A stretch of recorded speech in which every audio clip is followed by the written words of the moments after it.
buenos días y bienvenidos a Ampliación de Noticias. Son las 8:06 de la mañana del miércoles 3 de abril.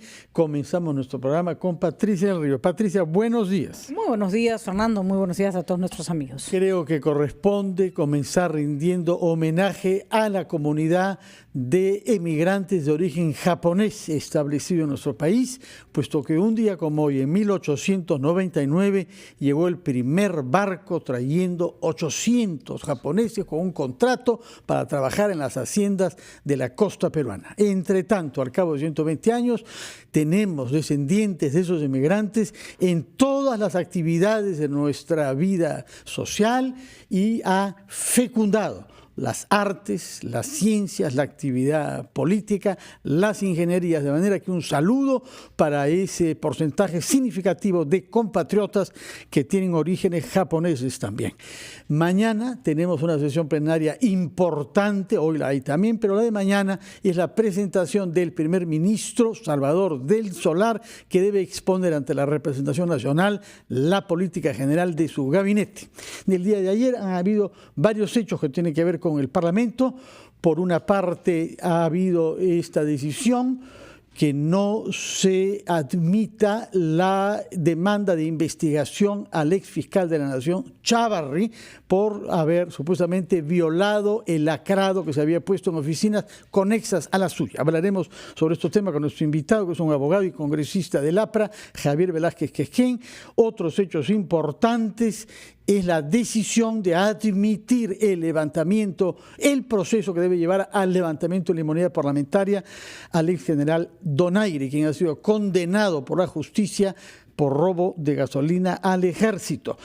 Hay también una iniciativa presentada por la congresista Milagros Salazar para modificar la ley 3737, que ha creado el marco del acuerdo de colaboración de la Fiscalía con empresas en general y lo que se ha traducido en las relaciones con Odebrecht y OAS. Hemos tenido colateralmente al Congreso las revelaciones en torno a la muerte de un asesor del congresista Héctor Becerril y las explicaciones que él ha dado en torno a eso.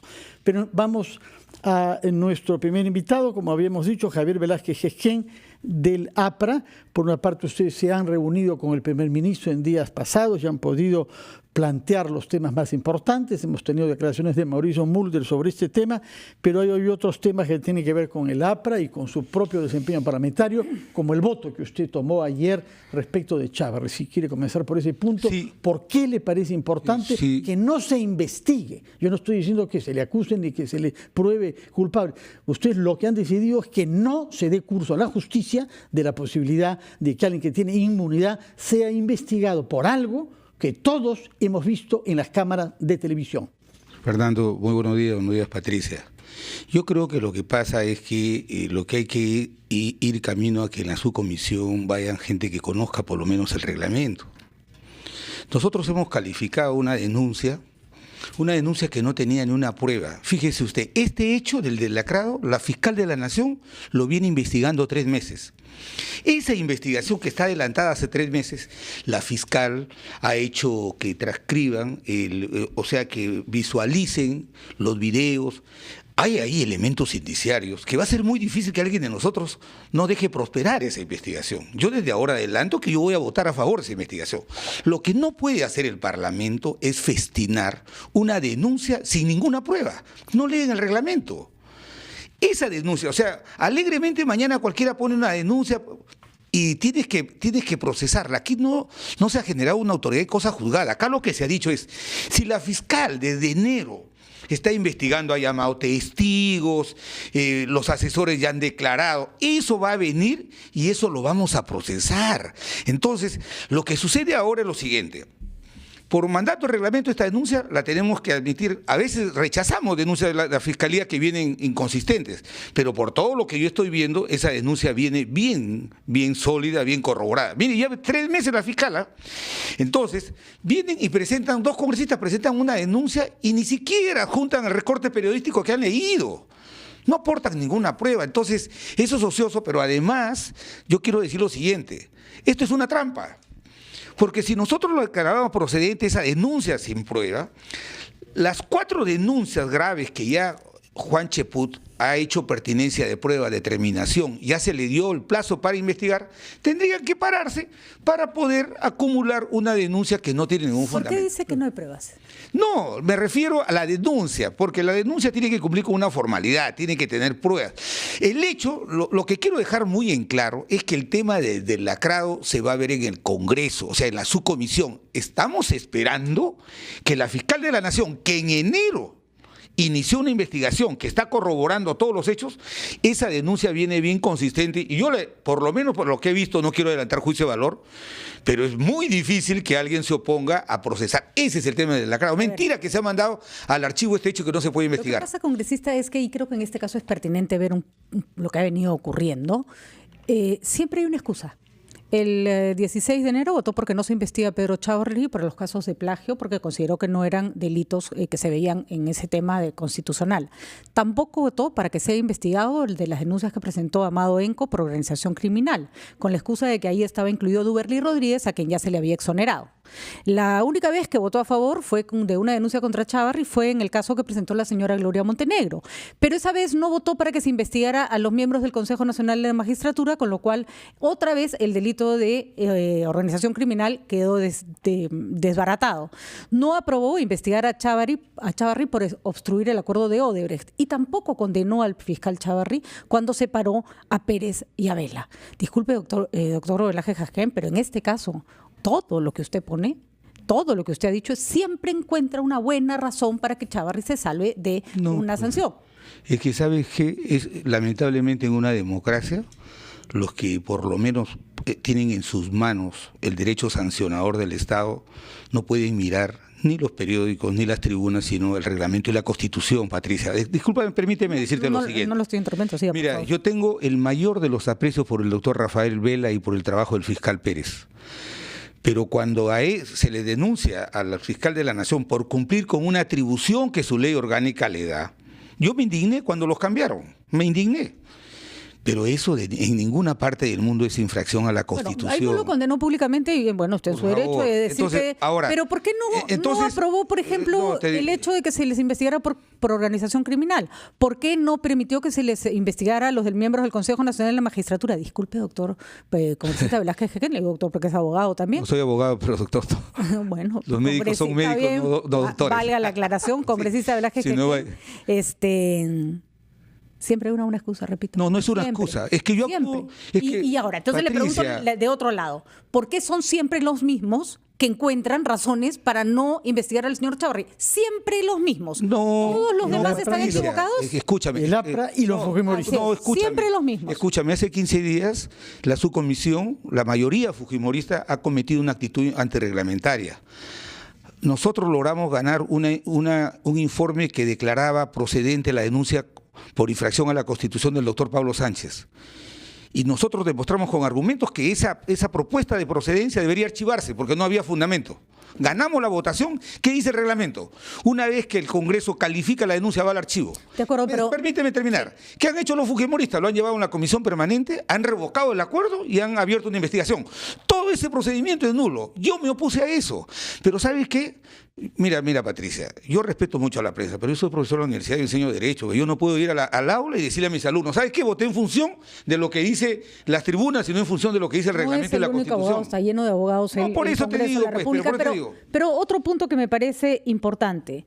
Usted tiene una denuncia para lo cual se necesita que el fiscal de la Nación levante su condición de parlamentario para que pueda ser investigado, una denuncia que no lo implica hasta que no se haga la investigación del caso, por haber recibido 700.000 soles, supuestamente para aprobar una ley que beneficiaba al señor Oviedo. Nada menos que ese cargo que es complicado. El único que podía hacer algo al respecto para que usted fuera investigado era el fiscal Chávarri, que nunca hizo nada. ¿No le parece que mínimamente hubiera tenido que abstenerse en virtud de que usted tiene una investigación que se ve en Fiscalía? Y ojo, al no votar por la investigación de Chávarri, el doctor Chávarri sigue siendo un fiscal supremo. No es que ya no es fiscal de la Nación, sigue siendo un fiscal supremo de 5 fiscales supremos con los que tiene este país. ¿Me permite responder? Por supuesto. Tómese su tiempo, por favor, Patricia. Vamos a una pausa, señor Velázquez Jequén, y contestará a esta pregunta de Patricia Río. Son las 8:19, estamos entrevistando al congresista del APRA, Javier Velázquez Quesquén, al que Patricia del Río había formulado una pregunta clara y precisa.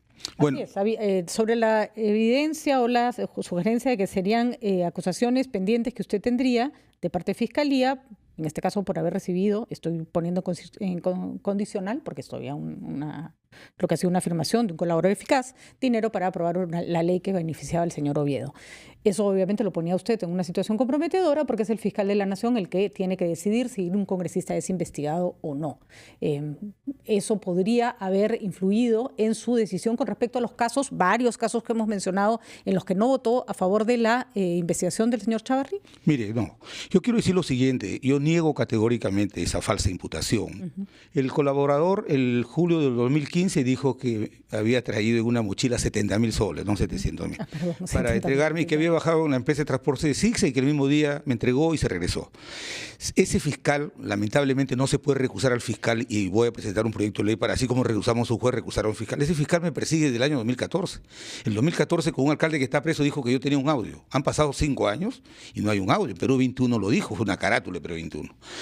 Esta denuncia de este colaborador del 2015, este fiscal Carrasco, que ahora me está imputando otra cosa con el tema del actual alcalde Chiclayo, me investigó 4 años, desde el 2015 que tuvo él esta declaración del colaborador, hasta el año pasado que me formula denuncia preparatoria. Yo voy a un juez en Chiclayo y le planteo una tutela de derechos. Le ha archivado todo está archivado. Y no solamente está archivado por la forma, sino por el fondo. ¿Y sabe lo más grave que ha cometido este fiscal? Por eso yo no cometo atropellos. Es que él en el 2017 le manda una carta a Transporte Sixa y le dice, señor, este señor ha viajado a Lima, y Transporte Sixa le dice, durante el año 2011 no ha viajado este señor. No teniendo ninguna prueba de cargo, el año pasado me denuncia. Eso está archivado y se va a archivar. Pero te digo lo siguiente. Pero es lo que pasa con Pedro Cateriano, por ejemplo, entre otros, ¿no? Por eso, le reabren ustedes. Por eso es cuando me han querido dar a mí la investigación contra Pedro Cateriano, yo creo que lo elegante y lo ético es no meterme en eso, porque no me... Pero quiero terminar, permíteme, Pati, porque es bien grave lo que ha dicho. Con calma termine. Esa denuncia está archivada. Lo que ha venido a la Fiscalía es para su conocimiento. ¿Qué favor le puedo deber yo a Pablo Chávarri? Él pudo haber confirmado ese archivo. Y yo no lo he hecho, ¿sabes por qué? Porque yo tengo la convicción que ese es un hecho falso. No hay forma de que eso, la fiscal de la Nación no confirme ese archivo. Para eso justamente existe el Poder Judicial, la Fiscalía y todos los entes responsables. Pero usted dijo en su momento, cuando el fiscal de la Nación me cite, acudiré. ¿Alguna vez lo citaron? Sí, claro, por supuesto. Pero no el señor Chávarri. Claro, sí, me pidió mis descargos y no se pronunció. Y me parece muy bien porque ahora la doctora Ábalos, que es una persona objetiva, racional, va a tener que confirmar. No hay ninguna prueba. Más bien, todo lo que ha recabado el fiscal es desconociendo los supuestos hechos que había formulado el colaborador. Ahora, está archivado. De acuerdo. En el caso de la incursión, supuestamente, de la incursión en la que habría participado el fiscal Chávarri a una oficina lacrada. Así es. Ahí participó una persona que tiene relación con el partido aprista y además participó la señora Rosa Venegas, la cual ha sido asesora de la señora Beteta. Usted, que tenía menos razones, y la señora Beteta pudieron haberse inhibido, dado los vínculos que existían con cosas que ustedes, en cargos en los que ustedes están involucrados. Repito, esto se ha archivado, pero usted tiene otra denuncia más que también depende de la Fiscalía de la Nación. Entonces, sí, del mismo fiscal, está claro. Hace 5 años. Entonces, ¿cómo se puede ser juez y parte? No es juez y parte. ¿Cómo se puede, en este caso, cómo se puede votar cuando uno tiene problemas o ha tenido problemas con la persona que tenía que investigar lo que al final no se investiga? Quiero decir algo, Pati. El tema del lacrado lo va a ver el Congreso. Viene una denuncia sólida de la fiscal, de la doctora Ábalos. Viene una denuncia sólida. Y yo tengo una posición al respecto. Y segundo, la última denuncia que ha hecho el fiscal es la mención de un colaborador, que le ponen el testimonio sin presencia del que le imputan, le ponen el testimonio, o te vas a la cárcel o dices esto. Ese es un nuevo hecho falso, lo voy a demostrar. ¿Sabes qué? Y no le tengo miedo ni al fiscal de Chiclayo, porque todos los hechos desde el 2015 me persiguen. No lo puedo recusar porque la ley no permite, pero son hechos falsos que yo estoy haciendo que los archive. Pero nadie lo está acusando de culpabilidad. Ahora que me habla del famoso asesor, el solo hecho de que el asesor de Jorge del Castillo venía actuando a espaldas de él, eso me puede descalificar para que yo... Si tú me demostraras que yo actúo contra el reglamento y la Constitución, sí no tendría autoridad para sentarme acá. Pero yo creo Todos los congresistas por alguna otra razón están mencionados y no nos podemos autodescalificar. Yo creo que debemos actuar con objetividad. Asesor, miembro calificado del Partido Aprista. No, miembro calificado. Bueno, perdón, era militante, ¿no? Sí, con inscrito y activo. Pero, Patricia, y razón por la cual probablemente hayas tenido cercanía con el señor del Castillo. Los videos Y por último... son la mejor evidencia que corrobora que ese hecho se tiene que investigar. Y por último, han terminado siempre, y con esto termino porque creo que usted ha respondido, no, ya será la opinión pública quien determine si ha convencido o no, pero por último, todos los casos que le he mencionado en los que se ha blindado o no se ha votado a favor de una investigación al señor Chávarri están enmarcados en un momento en que el líder del Partido Aprista está siendo investigado por presuntos actos de corrupción, como el caso Lavajato. Disculpe, doctor Velázquez Quequén, congresista Velázquez Quequén, pero no parece consistente su votación con un interés porque los funcionarios que podrían estar avalando esos casos de corrupción sean investigados. Entonces mejor nos vamos a nuestra casa, Patricia, y ya no vamos al Parlamento, porque cuando han ido los informes de Lavallato, donde se discutió lo de Alan García, también debimos abstenernos. No es así.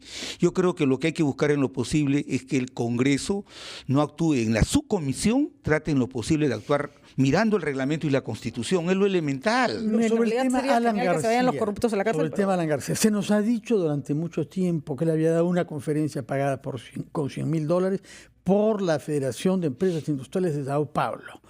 Resulta que la federación ha hecho saber que ellos no pagan nunca las conferencias.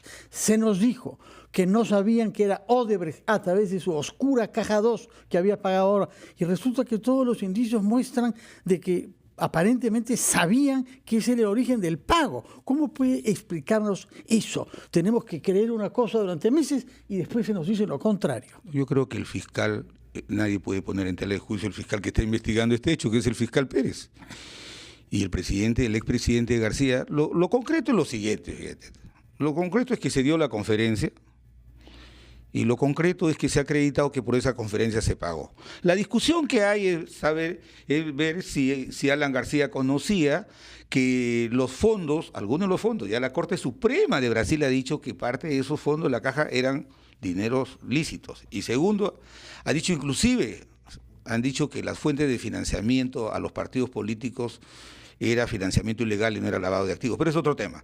Pero quiero decir, esta es una discusión que se va a dar, porque cuando uno dicta una conferencia o presta un servicio y te pagan el servicio, uno no tiene por qué buscar el detalle, quién te pagó, de dónde salió. Pero eso que sea materia de la investigación, no nos oponemos a la investigación. Lo que pasa, congresista, es que efectivamente cuando uno presta un servicio le pagan, pero dictar conferencias no siempre son trabajos remunerados. Usted, Fernando, yo habremos dictado miles de conferencias en nuestra vida, o algunas, en las que simplemente no cobras. Entonces, si te invitan y el ente que te invita dice, esta no era una conferencia pagada, y te paga vía una forma rara, una empresa que está cuestionada por casos de corrupción, que ha tenido negocios con el Estado durante el gobierno del señor Alan García, si eso no es sospechoso acá, que ya no sé qué es sospechoso. Patricia, yo he tenido también el honor de dar conferencias, pero no he sido expresidente constitucional 2 veces.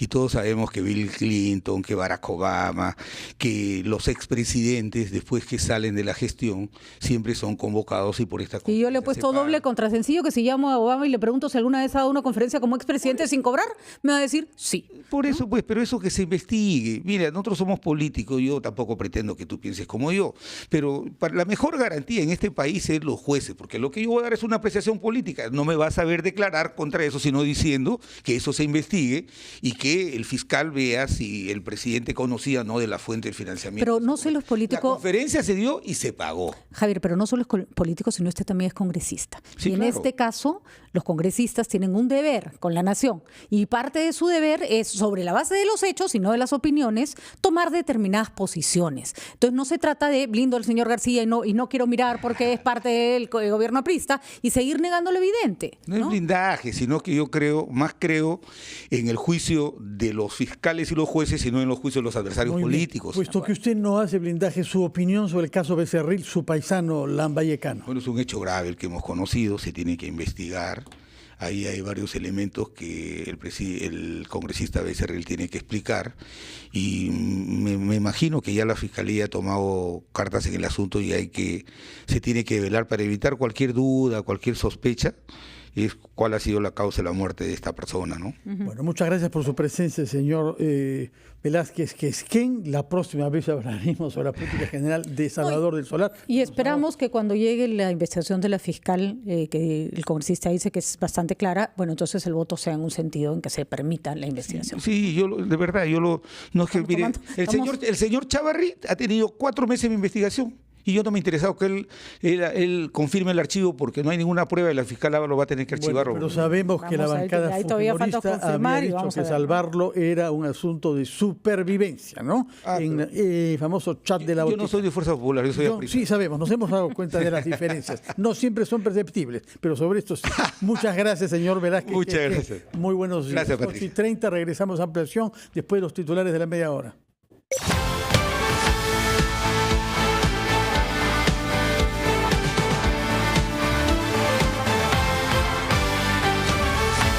Son las 8:36 de la mañana, tomamos contacto telefónico con el economista Diego Macera. Él es presidente del Instituto Peruano de Economía y más allá de los aspectos jurídicos, políticos y sociales, queremos conocer qué significa la crisis de Bambas para la economía peruana. Señor Macera, buenos días. Hola Fernando, gracias por la invitación, encantado. Cuéntenos por favor, se habla de una inversión en la mina Las Bambas equivalente al 1% de nuestro PBI. ¿Puede darnos precisiones? Y también queremos saber si hay alguien al que le podría convenir que el Perú no aumente su producción de cobre. La inversión total de Bambas son más cercanas a 10.000 millones de dólares, que son como 5 puntos del PBI. La producción que tiene todos los años sí equivale como a 1 punto del PBI. Entonces, eso es lo que estamos poniendo en riesgo estas semanas. Respecto de a quién le podría convenir, bueno, esta es una de las minas, creo que es la 5ª, 6ª mina más grande de cobre del mundo. En el momento en que se paraliza, la oferta de cobre global baja, y esto implica que probablemente el precio del cobre en el mundo vaya a subir. Entonces, le conviene en realidad a Chile, le conviene en realidad a cualquier otra minera de cobre que vea ver su precio para arriba. Perdón. Digo, ¿qué pasará en el momento en que la carretera se abra? Porque suponemos que la mina tiene una capacidad limitada de almacenamiento, ese es el cobre que le queda y no puede seguir produciendo más. Correcto, o sea, hay 2 niveles de presión, ¿no? Por un nivel tienes la presión de una capacidad de almacenamiento limitado, ya se han instalado almacenamientos temporales, pero estos igual van a llegar ya al límite pronto. Ese es un nivel de presión. El otro nivel de presión es que con los accesos a la vía bloqueados, ya no hay posibilidad de obtener nuevos insumos, combustible, explosivos, y de hacer recambio de personal, ¿no? Dentro del complejo tienes a 8.000 trabajadores que tienen que estar entrando y saliendo. Entonces, estos 2 niveles de presión, ¿no? El almacenamiento y la imposibilidad de hacer renovación en insumo y personal, eventualmente te van a hacer paralizar la operación. Ahí es importante mencionar que esto es realmente una paralización progresiva, y del mismo modo, cuando se reabra la carretera y se reactive, empezar de nuevo también es progresivo, ¿no? Es una operación, como decía, de 10.000 millones de dólares que no funciona como prender y apagar un interruptor de luz. No es algo muy complejo que va a tomar tiempo. El verdadero impacto económico, el impacto económico más fuerte va a ser cuando efectivamente ya no tengamos esta capacidad plena de producción, porque eso no lo vamos a recuperar. Mientras la mina siga avanzando, en algún momento lo que se está produciendo hoy día se va a vender a lo largo del año. Igual tienes un impacto en regalías hoy, pero en algún momento lo vas a recuperar. Una vez que la mina empieza a paralizarse, eso ya no lo vas a recuperar. De acuerdo. Nos ha mencionado usted una producción anual de 1.000 millones de dólares, 1% del PBI efectivamente anual. Pero hay quienes sostienen que la capacidad productiva de esta mina puede duplicarse y a partir de ahí concluyen que es viable construir una vía férrea que vaya desde Las Bambas, que unifique el camino de otros proyectos mineros hasta los puertos de la costa. ¿Esto le parece a usted viable? Eso es fundamental. Son 2.000 millones de dólares la producción anual, que es más o menos un punto del PBI. No, estamos hablando pues de, no sé, 5 veces toda la exportación de arándanos del año pasado, o 150 veces lo que vale la U y Alianza sumados. De repente Alianza vale un poco menos después de ayer. Sí, el 3-0. Sí. Eres de la U, Diego, ¿no? Nos quedó clarísimo. pero sí es fundamental la imagen que se le está dando a los otros proyectos mineros en Apurímac, ¿no? Apurímac tiene una cartera de proyectos por casi, 4 puntos del PBI, 5 puntos del PBI, y que está pues Akira, tienes Chancas, tienes Cotabambas, tienes Hierro Apurímac, que son proyectos muy interesantes y que harían mucho más viable la salida a través de un tren. Bamba solo necesitarías una ampliación para que sea económicamente viable la vía férrea, pero con esos otros proyectos ya te hace sentido. Y lo otro es que también lo más posible es que se descargue un poco de presión social regional sobre Bambas, si tienes ya otros proyectos grandes dando la vuelta. En general, esta crisis ha mostrado que hay algunas vacilaciones en torno al rol del Estado y a la definición de las relaciones entre Estado, empresa privada y comunidad. ¿Qué reflexión puede hacernos a propósito de ese tema como marco general de este conflicto?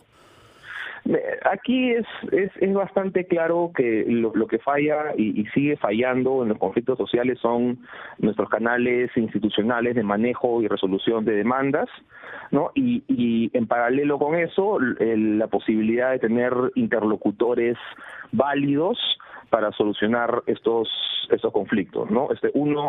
Yo creo que aquí sí es importante separar lo que puede ser una expectativa correcta o incorrecta, pero al fin y al cabo una expectativa, de lo de ya temas de orden más delictivo y criminal, ¿no? Creo que no mezclar los dos nos puede ayudar a encontrar más luces en este problema. Otro de los argumentos que se ha esgrimido es que la empresa no ha venido pagando canon, puesto que todavía no estaba dando utilidades, ¿no? Se omite lo segundo y se refuerza lo primero. ¿Qué propuesta puede caber para que hayan contribuciones de la empresa desde que entra en funcionamiento y no desde que comienza a volverse rentable?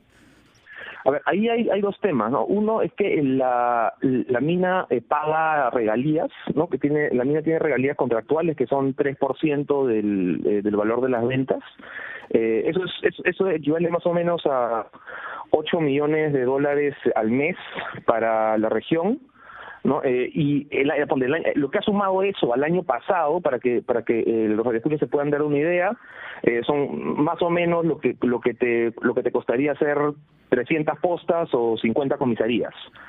Esa es la plata que ya se ha venido transfiriendo año a año a la región en el concepto de regalías. Ahora, ¿cómo se están usando? ¿En qué se está gastando? ¿Cuáles las condiciones de los pasados alcaldes de Chaguahuacho y de Cotabambas? Eso es otro tema. Algunos de ellos presos, ¿no es cierto?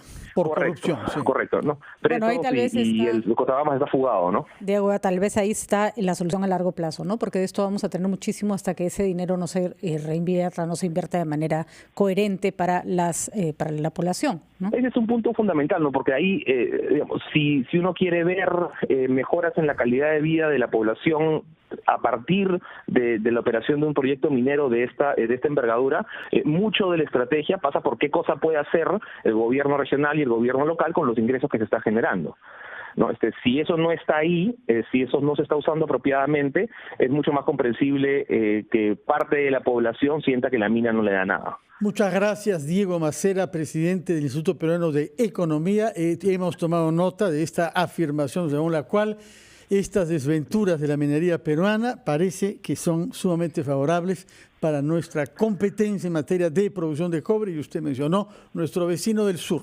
Muchas gracias, Diego Macera. Buenos días. Muchas gracias, Fernando. Una pausa, nos alejamos de los Andes centrales. Después de la pausa hablaremos sobre el norte de la selva peruana con el gobernador regional de Loreto. Primero, la pausa.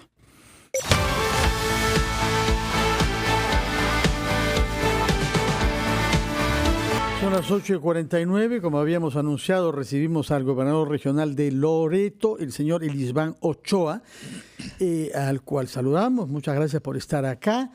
Quisiéramos hablar sobre los temas de fondo, naturalmente, de su región, que tiene que ver con la mala calidad de los servicios públicos, sobre todo agua y saneamiento, pero antes nos interesa saber qué es lo que podemos, hasta el momento, conocer de las condiciones en que ha muerto un sacerdote que vivía entre ustedes, que era un hombre conocido por su compromiso con el medio ambiente y por la defensa de las comunidades nativas, y que ha aparecido muerto y carbonizado, el señor Paul McAuley. ¿Qué sabemos sobre esta muerte sorprendente, señor gobernador?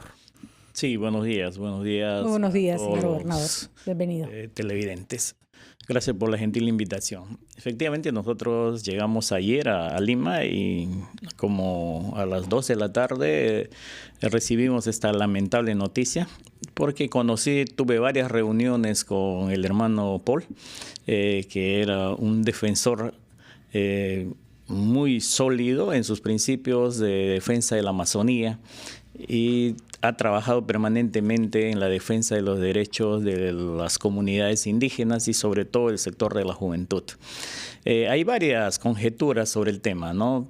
Pero lo que más nos induce a pensar es que fue un suicidio, ¿no? Dejó una carta, en el lugar donde la encontraron hubo unas galoneras de gasolina, y eso es lo que tenemos conocimiento hasta la fecha, pero lamentable su muerte por todo lo que ha significado como aporte en defensa de la Amazonía y de las comunidades indígenas. Bueno, tomemos nota de eso y esperamos que la Fiscalía Natural haga su trabajo. Explicaciones claras. Usted ha sido alcalde de un distrito de Maynas, Indiana, antes de ser elegido gobernador regional. El problema común es esta paradoja inverosímil, que el lugar del mundo en donde hay más agua dulce por la cuenca del Amazonas tenga poblaciones sin agua en sus domicilios y sin saneamiento. ¿Cuándo vamos a ver soluciones a esta vergonzosa paradoja, señor gobernador? Sí, es como la canción, morir de sed habiendo tanta agua, ¿no? Exactamente. Eso refleja lo que está pasando en Loreto, básicamente. Hay unas enormes brechas en la región en cuanto a infraestructura básica, infraestructura social, infraestructura productiva, ¿no? Y eso trae consigo serios problemas. Y es que no ha existido, creo yo, política de desarrollo para la Amazonía desde los gobiernos nacionales. Y esto también se refleja en lo que pasa en la frontera. No hay política de desarrollo fronterizo. Los pueblos que viven asentados en líneas de frontera son hitos de peruanidad, pero a cambio de nada, porque el Estado llega muy poco a esas zonas y hay un empobrecimiento lacerante. Entonces, todas estas brechas hoy afloró y definitivamente los problemas están viniendo en cascada. En Iquitos, por ejemplo, nosotros estamos conteniendo una movilización permanente de la población. 600,000 habitantes tiene Iquitos y en algunas zonas de la ciudad no existe agua por días y en otras tienen 1 hora.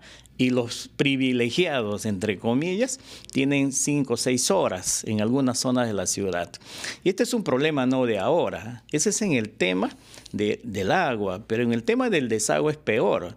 Mire, en Iquitos, como permanentemente llueve, la ciudad se inunda y cuando se seca y el sol arrecia con fuerza, la ciudad apesta, porque tenemos un problema ahí de hace 4 o 5 años atrás, que se ha construido un alcantarillado que nunca se terminó, pero costó más de 770 millones. Asociada a sus predecesores. Definitivamente. Pero ¿en qué va ese tema? Porque el alcantarillado es probablemente una de las obras más vergonzosas con respecto a la corrupción. Es un monumento a la corrupción. Es un monumento a la corrupción, gracias, usted lo ha dicho con claridad.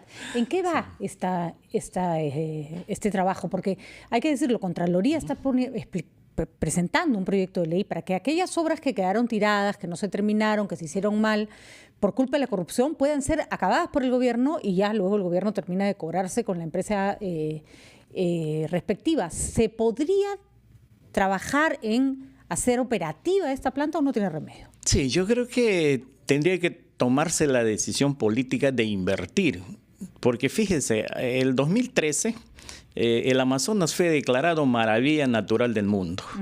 Y qué lamentable que todas las aguas servidas van al Amazonas.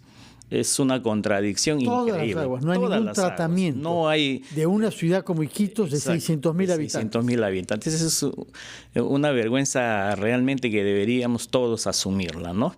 Esta obra definitivamente está en un proceso judicial, está en arbitraje. Y usted sabe que eso definitivamente no tiene cuándo acabar. Entonces, mientras eso no se resuelva, Iquitos está condenado a seguir con ese problema. Y esto nos trae consigo serios problemas también de salud. Claro. ¿No? Entonces, nosotros estuvimos ayer con el ministro de Vivienda y Construcción, con el señor Bruce. Ellos tampoco tienen una salida hasta el momento. Están buscando alguna salida, pero fíjese, ya pasaron 4 años. Buscando una salida, ¿no tenemos los ingenieros con experiencia en esto? ¿Qué cosa es lo que falta? Lo que falta es voluntad política. Entender que Loreto es parte del Perú. Pero ¿alguien puede dudar de eso? No solamente es parte, es la parte más grande. Nosotros ya estamos dudando. Por favor, no nos diga eso que nos va. Pero fíjese, el abandono es histórico, no es de ahora.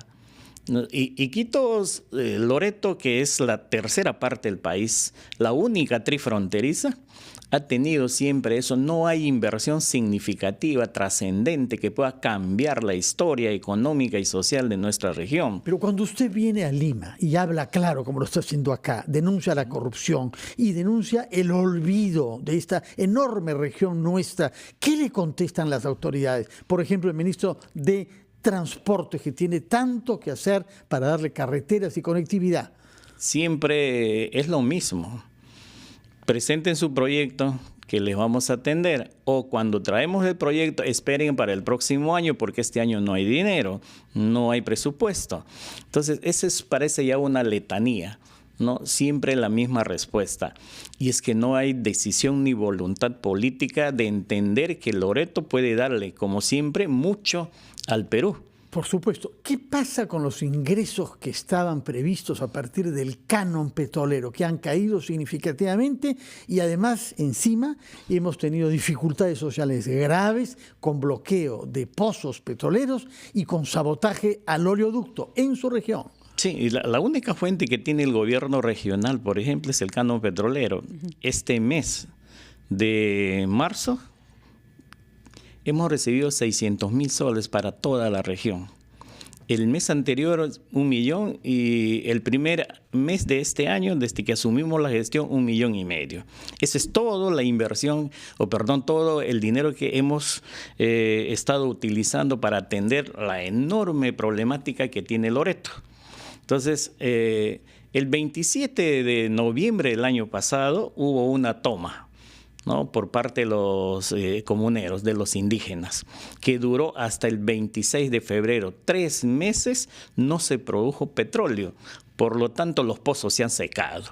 Y eso trae consigo serios problemas. Pero también nosotros los loretanos tenemos que asumir algo que es grave en estos momentos. Nos hemos equivocado, ¿no? Porque toda la economía en Loreto le hemos apostado y lo estamos apostando al canon petrolero. O sea, la inversión ha estado orientada solo al fierro, cemento y ladrillo.